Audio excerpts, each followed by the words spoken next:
I mean, I'd rather live with Mom than with you. It was a quiet Friday night, just as the clock struck midnight. My husband, James, was engrossed in an online game in the living room while I was sitting at the dining table, working on some tasks I'd brought home. When James casually mentioned living separately, as if he were discussing the weather, I was stunned. Why? I asked, needing to understand his reasoning, especially since our marriage had been struggling lately.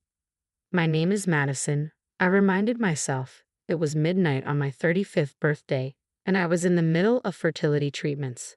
James's sudden announcement felt like a bombshell, a cruel, unexpected birthday gift that left me completely speechless. Without taking his eyes off the game, James said, "You're 35 now, right? Even if you do get pregnant, it would be a high-risk pregnancy. I've given up on having kids with you. That's why I'm moving in with my mom." What?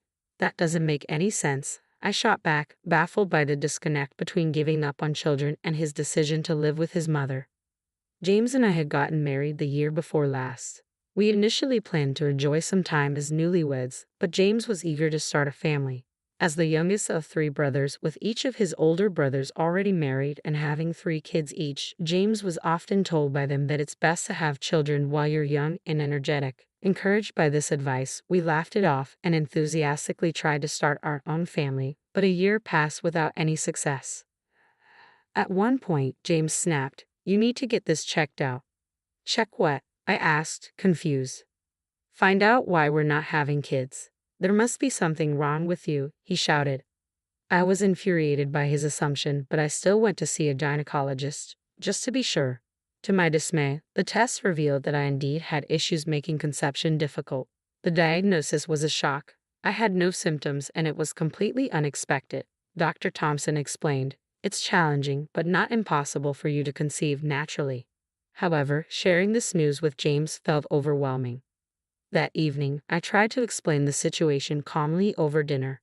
James's reaction was triumphant, as if he had been proven right.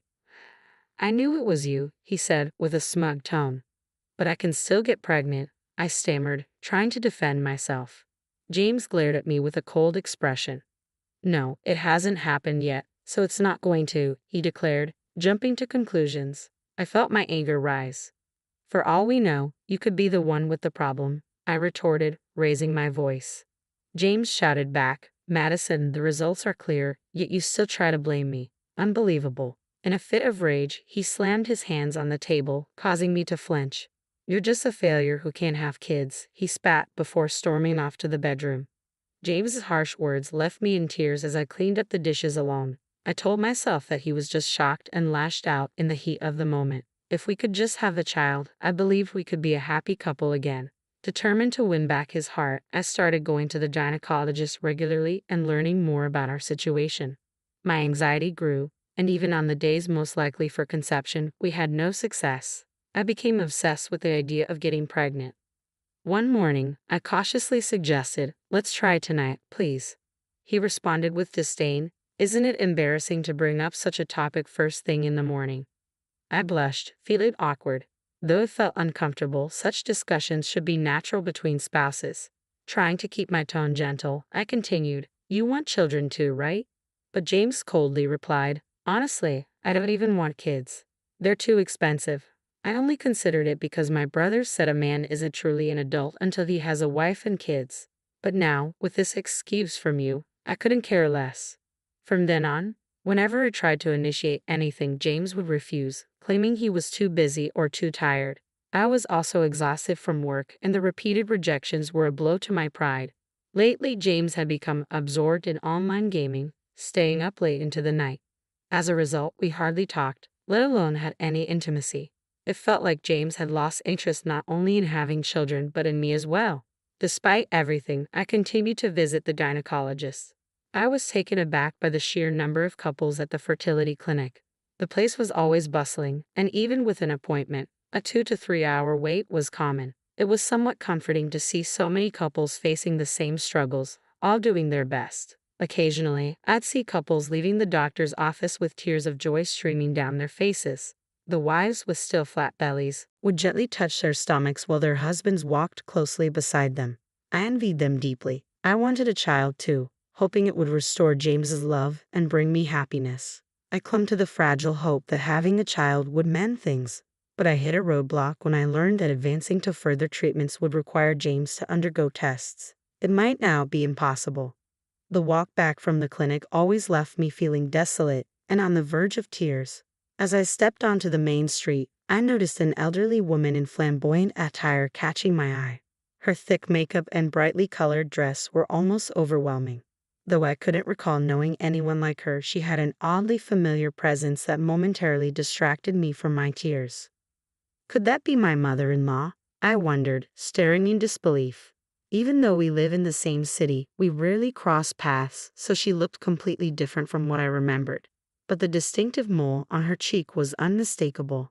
My mother-in-law was supposed to be a modestly dressed, typical grandmother, so her radical change in appearance was shocking.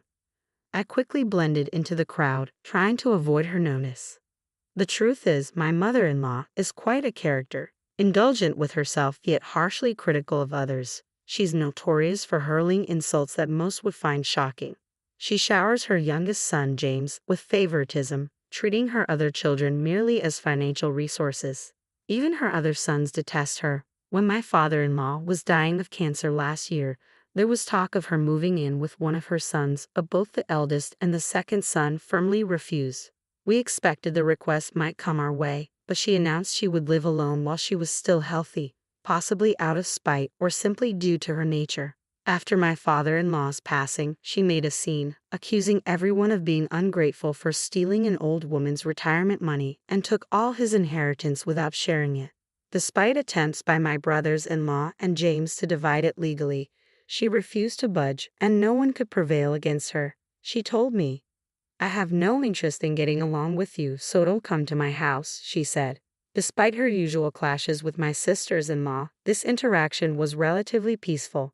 She didn't notice me that day and soon disappeared into a store. Her presence in that shop was so unlike the mother-in-law, I knew that I found myself staring at the store's sign in disbelief. That night, I considered telling James about his mother's unusual behavior, but decided against it. She was an adult, and with my father-in-law gone, she was on her own. It wasn't my place to comment on her personal choices. After that, I saw her a few more times but chose to ignore it. Months went by, and as my birthday approached, James brought up the idea of moving out. I asked him, "Is there someone else you're interested in?" I wondered if his talk about his mother was just an excuse and if he was planning to remarry. But given that he spent most of his days gaming at home, it didn't seem like he was seeing anyone. I almost laughed at my own cold reasoning. James replied, "Well, there's a girl in my gaming group I kind of like, but it's just online. For all I know, she could be a guy pretending to be a girl." His response only made the situation seem more absurd. If he could make rational judgments about his online interests, why was he suddenly talking about moving out? It made no sense to me. James simply repeated, "I just want to live with my mom more than I want to live with you." I couldn't understand why James would prefer living with his mother instead of staying with me. "So, have you come to dislike me and lost your love for me?" I asked, my heart itching just to voice the question. It felt as though he no longer needed me, a wife who couldn't bear children. I braced myself for his response, trying to hold back my sadness. "Not really." "What?" James's nonchalant reply caught me off guard. "Like I said before, I don't care about having kids anymore. What we need is a different financial strategy." "Financial strategy?" I repeated, puzzled by his unexpected words. James nodded with a calm demeanor. "Yeah, it's about my mom's inheritance," he said, his tone serious. I was confused, struggling to see the connection. My brothers are greedy. They'll use any excuse, like having more kids, to claim a larger share of mom's inheritance. I won't let that happen. I was stunned by his bland admission but kept my thoughts to myself.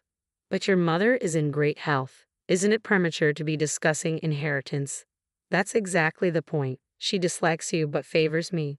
Living with her now could give me an advantage in the inheritance. Plus, there's a substantial fortune my dad left her. We could live comfortably without working hard. We don't have children to look after us in our old age, so we'll need the money," James explained with a dismissive tone, but I was horrified by the implications. "So, you wanted children because you needed them to care for you in your old age. And now that's not an option. You're aiming for a bigger share of your mother's inheritance." I hoped my assumption was wrong as I sought confirmation from James, but his response confirmed my worst fears. "Exactly. Children are supposed to look after their parents. By living with my mom now, I might even secure the entire inheritance, James said, showing his strong allegiance to his mother and lack of intention to be fair. I remained silent, feeling the depth of his familial ties. James continued, "When mom passes away, I'll move back in with you. You may not be able to have kids, but you're good at housework and bring in a decent salary. You're useful as a housekeeper." "Understood. Let's get a divorce," I blurted out, my frustration overriding James's words. Who would agree to such terms? To live separately and then reunite later was an insult. I knew James, the pampered youngest son, had his flaws. But this selfish scheme was beyond forgiveness. I realized that staying with him would never bring me happiness. And at that moment, my love for James completely vanished. "Let's get a lawyer to divide our assets and finalize the divorce." Divorce? I never mentioned anything about divorcing. Just living separately is fine. Hiring a lawyer seems excessive, James said, suddenly flustered but seeming to reconsider. "No, you'll be better off as a single man too. I won't be satisfied unless everything is divided fairly and legally. Plus, having a third party involved will prevent any lingering issues, right?" James smirked. "Maybe you're right. If I get a large portion of mom's inheritance, I'll be set for the future and can remarry. Just don't regret this." "Don't count your chickens before they hatch. Make sure you have no regrets," I replied. The next day, I contacted a lawyer recommended by a divorced friend and arranged a consultation. I also informed the landlord that only James would be moving out and organized a moving company. While making these arrangements, I overheard James on the phone with his mother saying, "I want to live with you and take care of you." I was astonished that he had proposed moving out before even discussing it with her. According to James, his mother was excited about the arrangement and had a few requests. As a result, the divorce preparations proceeded surprisingly smoothly. Originally, the assets were to be split evenly, but my skilled lawyer negotiated a better deal for me, securing 70% of the assets, including compensation. Given James's selfish reasons for our divorce, I decided not to hold back and claimed what I was entitled to. 3 days after our divorce was finalized, James returned to his family home. I was relaxing in my apartment when my phone rang. It was James and his voice was frantic. "Help me please, let's get married again. There's no inheritance. Mom spent it all on strippers. She's broke and deep in debt, and even the house is mortgaged." "Well, that's unfortunate. Your mom was really into those strip clubs," I said, struggling to suppress a chuckle. Just days earlier, I had seen my former mother-in-law heading into a strip club. Curious, I had checked the price list and was shocked by the figures. She had been frequenting the place for some time, clearly spending a fortune. With James becoming obsessed with online gaming and neglecting visits, she had fallen for a stripper and squandered not only my father-in-law's inheritance but also her own retirement savings, accumulating significant debt in the process. "Why didn't you tell me if you knew?" James demanded. "I don't criticize personal hobbies. I never stopped you from gaming, did I?" I shot back. James hesitated, then tried to shift the topic. "She's asking me to take out loans in my name, but that's not feasible. Could you give me the money from our property division? If we get back together, it's both of our money, right?" "Absolutely not." "Why not? You still care about me, don't you? Your husband is in trouble here. I did love you when we were married, but when you suggested moving out, any affection I have for you vanished completely, especially now when it's clear you're only after money. There's no chance we're getting back together." "But my mom's demanding that I give her all my salary. She says it's only natural for children to support their parents. She was always so kind to me alone." James whined pathetically, but his and his mother's entitlement, that they should come first and everyone else should cater to them, was something I had no desire to support. "We're divorced now. We're strangers. Your family's problems are yours to deal with," I replied firmly before hanging up and blocking his number. I called my former sisters-in-law next. Although it had only been 3 days since the divorce, the urgency of the situation made it clear that waiting wasn't an option. I filled them in on the recent developments about my former mother-in-law and the details of the divorce. They expressed their sympathy and promised to deal with James. Soon after, my former brothers-in-law stormed into the family home, creating quite a scene. I heard about the commotion from one of my former sisters-in-law. After James' call, I decided to change the locks on my apartment for safety and made up my mind to move out. It felt like a complete break from the past. While searching for a new place, I discovered that the family home was up for sale. Though I could have inquired about James and his mother, I chose to focus on moving forward. I was ready to leave the past behind and start fresh. I'm now considering a pet-friendly apartment where I can enjoy a leisure